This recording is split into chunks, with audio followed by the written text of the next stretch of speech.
Ravi de vous retrouver pour la deuxième partie de cette émission de Plus belle ma Sarthe, l'émission consacrée au patrimoine sartois. Et ce soir, vous l'avez vu sur ces belles images, nous avons visité Ballon-Saint-Marc. En attendant de retrouver notre ami Pascal, Emeline Falampin, bonsoir. Bonsoir Bruno. Ravi de vous retrouver pour évoquer ce soir les commerces sartois, la vie avec, là encore, quelques nouveautés peut-être à nous annoncer. Tout à fait. Pilou, bonsoir. Bonsoir à tout et bonsoir mon gars Bruno. On va causer, comme à l'accoutumée, en patois sartois. La langue nationale chez nous, le patois sartois, bien évidemment. Eh bien, tout de suite. Et puis Pascal, retour sur l'histoire de Ballon-Saint-Marc aujourd'hui, puisque depuis 2016, Saint-Marc a rejoint Ballon ou Ballon a rejoint Saint-Marc, comme on veut. Exactement. Fusionnées. Bon, elles étaient côte à côte, ces communes. On ne voyait pas trop en traversant... vraiment, il n'y a plus de champ au travers. L'urbanisation a fait que tout était bien collé et sur un promontoire. Et ce promontoire, eh bien, il domine quasiment tout le Nord-Sarthe. Et c'est pour ça qu'on y a installé en 1015 un premier château. Un château qui va regarder vraiment l'ennemi qui arrive de la Normandie.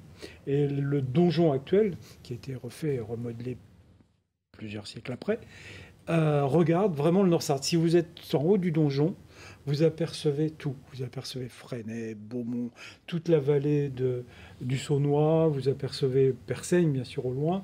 Presque Mamers à l'est. Et je vous conseille absolument, si vous ne connaissez pas ce château, d'y aller cet été. Il est ouvert au public. Là, le pont-levis qui permet d'accéder. On peut y accéder à pied, pardon. On peut y accéder à pied au château, justement. Depuis le village. Depuis le village, Depuis le village, on traverse le jardin et on peut aller dans la cour, la haute cour, où il reste ce donjon le plus haut, puisqu'il y avait vraiment, c'était un site fortifié en gros triangulaire avec 3 tours. Mais il a eu plein d'histoires, ce château. Il a été assiégé plein de fois, plus d'une vingtaine de fois. Et donc, le premier à assiéger, ça devait être Guillaume le Conquérant, qui a pris la place. Mais il y a eu plein de choses pendant des siècles. Et sous les Plantagenets, on sait aussi que Philippe Auguste a fait une grande bataille avec Jean Santerre, qui est un des fils Plantagenets d'Henri II, le frère de Richard. Vous connaissez tous Robin des Bois. Eh bien, il s'est passé quelque chose ici d'important. Et puis après, après ce combat entre Philippe Auguste et Jean Santerre, le château était plus ou moins démantelé, mais on l'a reconstruit très vite pour la guerre de Cent Ans, qui a suivi évidemment. Et ça a été une place forte pendant la guerre de Cent Ans, pendant de nombreuses années. Ambroise de Loré l'a attaqué, les Anglais l'ont pris, les Français l'ont repris, etc. C'était vraiment la place. Alors il y avait des villes fortifiées importantes comme Beaumont et Fresnay, mais il y avait surtout Ballon, l'endroit stratégique qui permettait presque de l'autre côté d'apercevoir la cathédrale du Mans. Donc on est vraiment sur le site plein centre du Nord-Sarthe. Un lieu stratégique. Un lieu vraiment stratégique. Alors voilà, c'est un bâtiment qui est classé depuis 1923, il y a un siècle maintenant. Alors je vous conseille de visiter l'intérieur. Il y a des visites et surtout de monter sur le passage qui est tout en haut, et vous verrez la vue. Et bon, là c'est un jour de brouillard sur la photo, mais on voit le paysage, on voit très très loin, quasiment jusqu'à Alençon. Vraiment, c'est vraiment le lieu. Il fallait choisir celui-ci. Et donc il y a plus de 1000 ans, quand on a décidé de faire un château, on a choisi le bon endroit. C'était ici. Alors là, on voit les jardins Renaissance, d'esprit Renaissance, qui ont été à la française, qui ont été réalisés. Donc vous voyez, vous avez un beau parcours à faire. Donc on oublie ce château souvent, mais allez le voir, c'est vraiment une réussite au niveau du paysage et puis au niveau du lieu déjà, c'est important. Après le château du Grand Lucé qu'on a trouvé magnifique l'autre jour, qu'on a pu voir dans l'émission, je dois dire que là c'est autre chose. Ouais, c'est autre chose, mais franchement c'est un château plutôt médiéval avec une histoire et tout. Le Grand Lucé, c'est différent, c'est plus récent, avec un plus grand parc, évidemment. Mais vous voyez, une des tours de la fameuse zone triangulaire. Alors la ville, c'était aussi une ville forte. Il y avait aussi des murs d'enceinte qu'on aperçoit d'ailleurs quand on se balade en contrebas. Il y a une allée qui permet de voir très très loin, mais on est en contrebas de la ville forte. Et on a accès à ce donjon lors de la visite du château ? Alors, on a accès au donjon, on peut monter justement sur la partie, le couronnement, ce qui permet de voir encore plus loin, puisqu'on s'élève. On voit vraiment du Saunois, on voit vraiment d'est, ouest, nord, en gros. Le sud, c'est plus par les fenêtres et les croisées que l'on aperçoit depuis les lieux un peu privés. Il y a une pièce qui se visite, qui a été réaménagée, je crois, au premier étage, le souvenir. Voilà, donc je fais de la pub. Rendez-vous au château de Ballon. Mais il n'y a pas que Ballon, il y a Saint-Marc aussi. Et Saint-Marc, il y a un autre monument, classé là plutôt en 1975, donc plus récemment, qui est l'église Saint-Médard. Alors Saint-Médard, ça vous parle, c'est le patron des cultivateurs, mais vous savez qu'à la Saint-Médard, quand il pleut... Dans 40 jours, voilà. plus tard. Et donc cette église, en fin de compte, c'était l'église d'un prieuré qui appartenait à l'église, à l'abbaye de la Couture, et puis d'une église d'un prieuré, en fin de compte, c'est devenu une église paroissiale. Mais il y a eu de magnifiques travaux de réaliser depuis donc c'est une église en gros qui date du XIIIe, mais surtout le plus gros des travaux que l'on voit, c'est le XVIIe. Et c'est vraiment une église qui était classée pour la qualité architecturale de ses baies, des choses pures qui sont restées en place, en gros. Et donc, il y a un chevet plat, d'ailleurs, que l'on voit, que l'on aperçoit, qui est important. Et à l'intérieur, il y a un très beau retable, d'ailleurs. On dit que c'est un des édifices médiévaux les plus remarquables du secteur. Et vraiment, il y a une dormition de la Vierge, je ne sais pas si on va la voir. Mais vraiment, il y a des éléments importants et du patrimoine. Allez voir aussi cette église. Vous pouvez y aller à pied depuis le château. Ça fait une belle randonnée. Vous pouvez passer sur le coteau. D'ailleurs, sans passer à l'intérieur du bourg, vous avez un très beau chemin de crête, mais qui permet de voir le paysage. On est dans des chemins creux. Et juste à côté, le presbytère, allez le voir, parce que c'est vraiment une très très belle restauration. C'était l'ancienne mairie d'ailleurs de Saint-Marc. Et ça a été vraiment restauré dans son jus, avec l'architecture, comme on dit, l'architecture sartoise qui est présente. Et derrière, il y a un joli petit tilleul, je crois, ou un endroit où on a un très joli paysage, on voit sur le paysage. À Saint-Marc, allez-y. Autre chose à Ballon, pareil, alors on parle beaucoup des halles, je vous parle depuis plusieurs semaines de halles, mais quand vous êtes à côté de l'église aujourd'hui, vous apercevez ce fronton d'église qui est 19e, il a été repris entre 1833 et 1839, bref, on y a mis un campanile très, très moderne, mais quand on voit ces portes fermées, avant c'était des halles, on l'a vu sur la photo précédente, c'est des halles qui ont disparu malheureusement. Alors il y avait des halles depuis très très longtemps, mais ces halles ont été refaites en 1850 pour la fonction de halles. Et puis après, c'est devenu tout simplement la petite caserne des pompiers de Ballon. Je ne pense pas qu'aujourd'hui ce soit les pompiers, mais je dis toujours c'est un petit peu dommage auprès de l'église de ne pas réouvrir les trois arches pour redonner l'ambiance couverte des halles de l'époque. Et je pense que c'est peut-être quelque chose. Regardez, il y a un petit campanile en haut de la toiture. C'est vraiment peut-être quelque chose à réétudier. C'est un peu comme je parlais il y a quelques semaines des halles de Conly. Pourquoi pas réouvrir certaines baies pour rappeler les fonctions de ces halles. Qu'est-ce que c'est que toutes ces halles qui sont fermées comme ça? Oui, on les ferme. À Loué, à Brulon, on les a fermées pour faire des mairies, mais avant c'était aéré. À Fresnay, par contre, il y a une très belle réussite parce que c'est vitré et on a gardé la transparence. Et il y a une partie ouverte. Tout à fait. Et c'est devenu une salle de spectacle en haut, puisqu'avant, on y vendait de la toile. Et puis, pour finir, je vais vous parler de l'Hôtel-Dieu. Alors, l'Hôtel-Dieu, c'est aussi un beau bâtiment imposant. C'est l'ancien hospice, mais qui a été refondé en 1609 et sur une ancienne maladrerie, léproserie qui remontait au Moyen-Âge et qui dépendait, elle aussi, cet Hôtel-Dieu dépendait de l'abbaye de la Couture au Mans et aussi des Templiers de Saint-Michel de l'Hôpital. Donc, c'est bien que ces bâtiments ont résisté au temps. Et puis surtout, aujourd'hui, on en a fait une autre. Alors, le bâtiment a été incendié en 1705. Mais bon, on l'a agrandi en 1857, puis rénové en 1929 pour en faire une maison de retraite. Mais aujourd'hui, c'est des locaux administratifs, siège social, et je crois même qu'il y a des salles de réunion où je suis allé, mais je me demande si c'est pas le siège de la communauté de communes aujourd'hui. Et c'est vraiment un très beau bâtiment, ça permet de garder vraiment l'esprit et la mairie, d'ailleurs, qui est à côté et dedans. Voilà.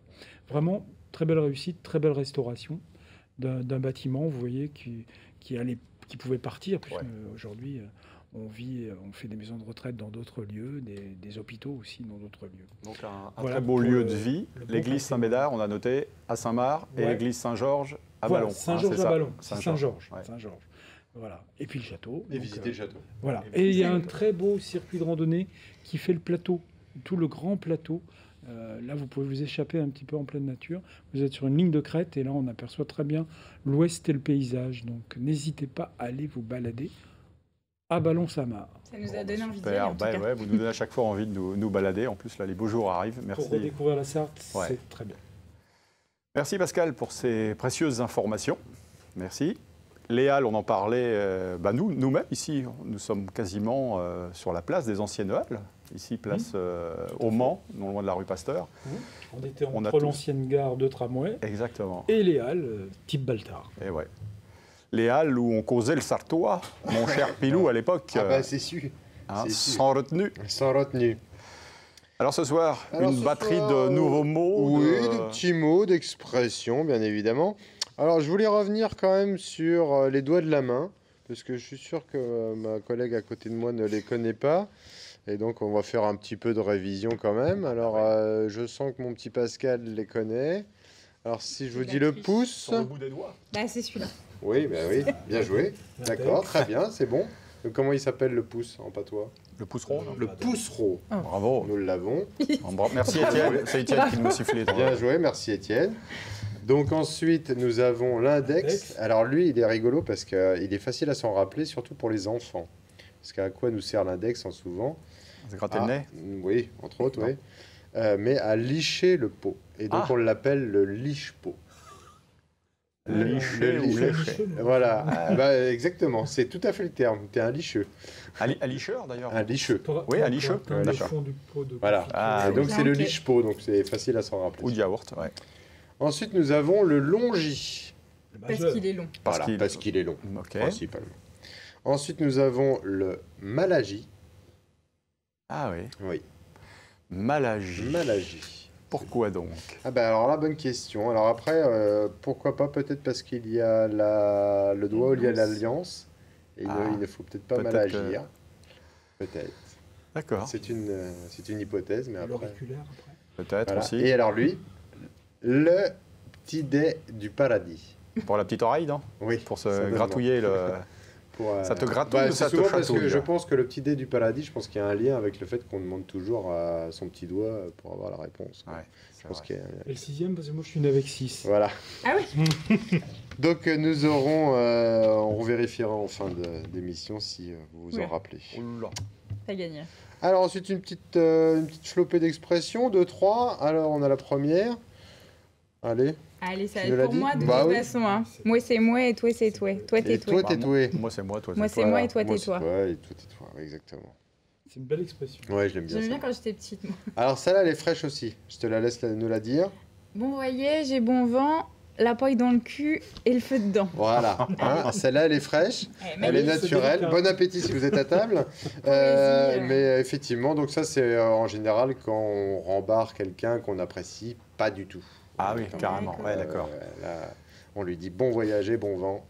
Et donc, du coup, la paille dans le cul. Il faut s'en souvenir, parce que la bon voyant, on n'en a pas, il est dans le queue. Et... Oui, Mais si t'es pas sûr, faut pas la tenter. Ah quoi. oui, là, je pense que Ah, Ah, c'est il ça, faut, exactement. Il faut la connaître, hein, Faut être direct et effectivement. Voilà. Faut C'est qu'elle le, tout- soit, c'est le tout ou rien. faut C'est qu'elle ça. soit cadrée, Ouais, celle-là. ouais.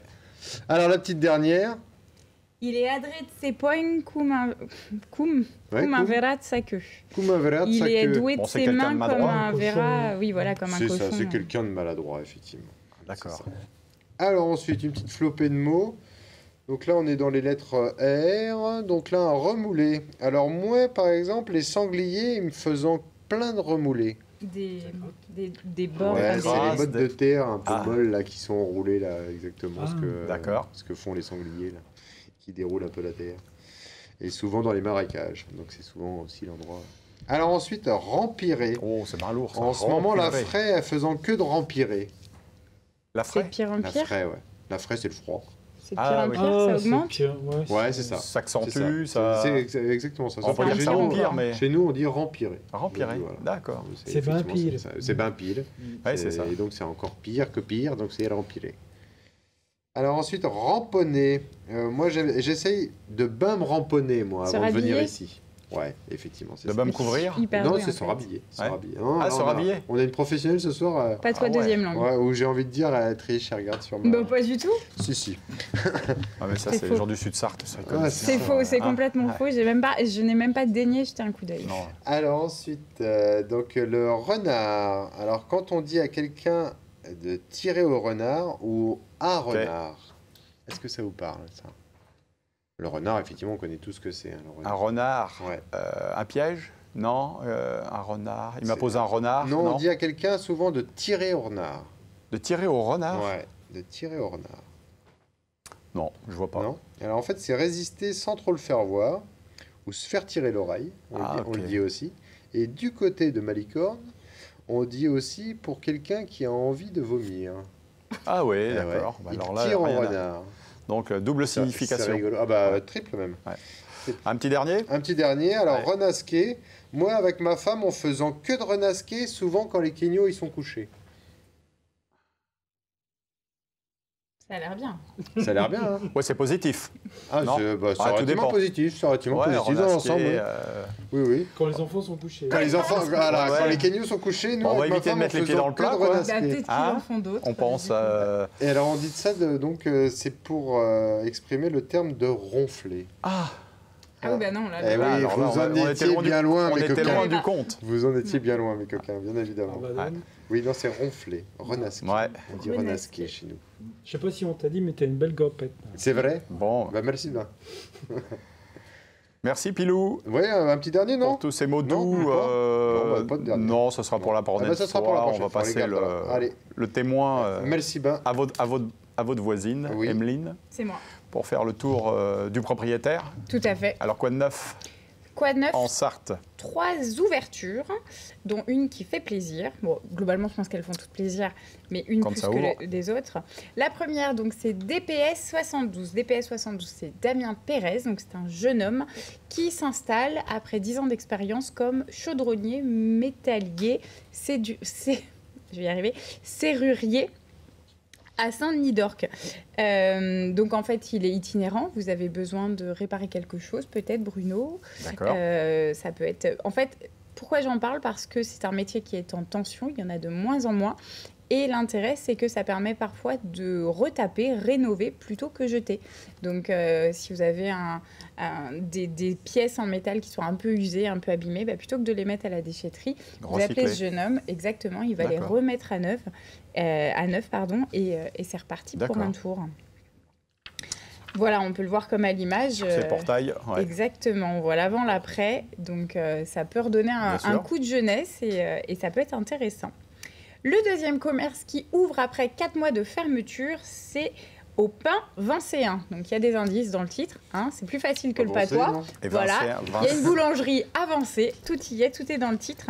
Donc, c'est l'ouverture après 4 mois fermés. C'est un jeune homme qui vient du Nord, il n'est pas sartois d'origine, mais vous pourrez lui apprendre le patois. Il s'appelle Morgane, il ouvre son commerce de 6h30 à 19h. Et ce qui est intéressant dans cette ouverture, que le monde attend, bien la sûr. commune Eh ouais. attendait, il y avait un dépôt de pain en attendant, mais c'est vrai que c'est pas Ouais. la même chose, ça marche sur la C'est un solidarité lieu de vie notamment. aussi. Hein. Là, c'est un travail à Ouais. part entière. Et il a répondu à une annonce SOS Village qui a été postée par la mairie elle-même. Et après une dizaine de candidatures étudiées, donc ils ont choisi ce jeune homme, donc Morgane, qui nous vient du Nord. Et donc, on lui souhaite une bonne réussite Ouais. pour sa boulangerie. Et enfin, alors un mot anglais, mais j'y peux absolument rien. Une fois de plus, tout est dans le titre. Le tri d'Ophélie. Tri, il y a un petit jeu de mots en anglais, parce que c'est comme l'arbre. Non, comme Ah, l'arbre. l'arbre. C'est ça. D'accord. Donc le logo que vous voyez ici. Donc Ophélie, c'est une ancienne... elle travaillait dans un cabinet de notaire, de salle de ambiance, puisque désormais, elle a ouvert une boutique de meubles vintage Au Mans? à Saint-Georges-du-Rosay, du côté D'accord. de Bonne-Étable. Donc elle chine, elle fait des vides-maisons, elle fait des vides-greniers, elle retape parfois et elle revend donc des meubles plutôt anciens, donc à des prix assez faibles. Donc là aussi, on est dans ce même esprit de récup, de deuxième remettre main, de de deuxième main. recyclage. Oui, Ouais. c'est très fréquent, il n'y a pas une semaine sans Ouais. qu'on en parle. Donc là, c'est Ophélie, donc comme je vous le disais, du côté de Bonne-Étable. Et vous pouvez la trouver sur les réseaux sociaux. Elle a aussi un petit camion itinérant. Elle fait des vides maison au besoin. Donc vous pouvez la suivre. Voilà pour cette semaine. Merci pour ce Avec tour plaisir. d'horizon. Bon, merci les amis, en tout cas, d'avoir participé à cette émission placée sous le signe de Ballon-Saint-Marc, donc un village sartois à découvrir. Quant à nous, on se retrouve dans quelques instants avec l'éclectique Louis Rossi, pilote auto, moto et consultant pour Canal+. À tout de suite.